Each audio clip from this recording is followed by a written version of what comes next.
আসসালামু আলাইকুম। জনকল্যাণ মিডিয়ার এখনকার বিশেষ সংবাদে সবাইকে স্বাগতম। জানিয়ে দিচ্ছি শিরোনাম।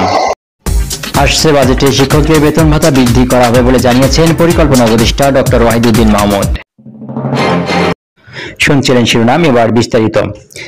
আসন্ন বাজেটে শিক্ষকদের বেতন ভাতা বৃদ্ধি পাবে বলে জানিয়েছেন পরিকল্পনা উপদেষ্টা ডক্টর ওয়াহিদুদ্দিন মাহমুদ। পাশাপাশি শিক্ষকদের বকেয়া দেনা পাওনা মেটানো হবে বলেও জানিয়েছেন তিনি।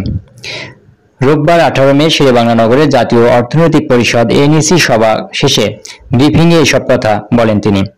পরিকল্পনা উপদেষ্টা বলেন, শিক্ষকদের বেতন ভাতা বাড়ানো হবে, পাশাপাশি অবসর কল্যাণ ভাতা 5 থেকে 6 বছরের বকেয়া পড়ে আছে সেগুলোও মেটানো হবে। সেজন্য আসছে বাজেটে পরিচালন ব্যয় বৃদ্ধি পাবে। আসছে বাজেটে শিক্ষকদের সুযোগ সুবিধা বৃদ্ধি করা হবে বলে জানিয়েছেন ডক্টর ওয়াহিদুদ্দিন মাহমুদ। তিনি বলেন, যতদিন শিক্ষা উপদেষ্টা হিসেবে তিনি ছিলেন প্রতিদিন আন্দোলনকারী নেতাদের সঙ্গে বৈঠক করেছেন। কিছু দাবি দেওয়ার কথাও তিনি শুনেছেন। সবাই বঞ্চনা ও বৈষম্যের শিকার হয়েছেন। আশা করেছেন দ্রুত সবকিছু বাস্তবায়ন করা হবে। তিনি বলেন, স্বাস্থ্য খাতে বরাদ্দ বাড়ানো হয়নি, অবকাঠামো তৈরি হয়েছে, কিন্তু কোথাও ডাক্তার নেই। শিক্ষা খাতে উন্নয়ন বাজেটে নজর দেওয়া হবে। স্কুলের সমস্যা আছে, বাচ্চাদের স্কুলে অনেক সমস্যা হচ্ছে, পরিচালন ব্যয় বাজেটে বেশি রাখা হবে। শিক্ষকদের সুযোগ সুবিধা দেওয়া হবে।